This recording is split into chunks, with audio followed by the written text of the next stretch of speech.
Today, when an item of construction or demolition equipment reaches the end of its practical working life, the owner of that machine has countless options.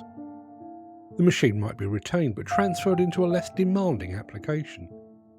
If it's economically practical to do so, the machine might be granted a second life through remanufacturing. It could be sold and the money used to offset the cost of a replacement unit. It might be sent to auction to recoup any last value within it. Ultimately, it could be cannibalised for parts or, in extreme cases, sold for scrap.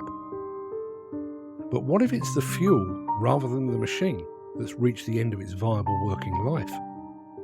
As we head slowly but inexorably towards the inevitable transition from traditional diesel power to an electric or hydrogen-fueled future, the options available are rather more limited.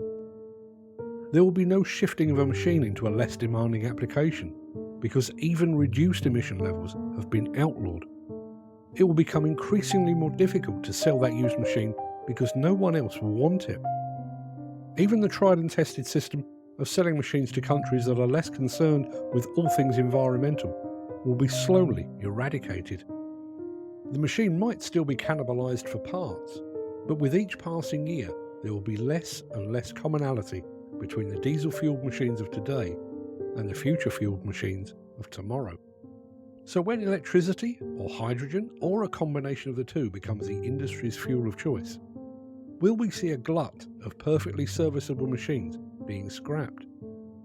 And if so, will the supply of scrap outstrip the demand for it? Even today, when we don't have a surfeit of scrap, there are thousands of machines rusting and rotting in fields, elephant graveyards for the mechanical age. Will our future be littered with relics from the past?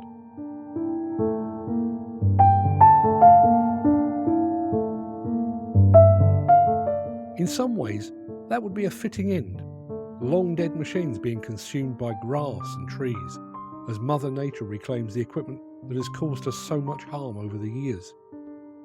And maybe, just maybe, those desolate equipment graveyards will serve as a memorial to man's ingenuity, a permanent testament to man's impact, for good or for ill, on the planet upon which we all reside.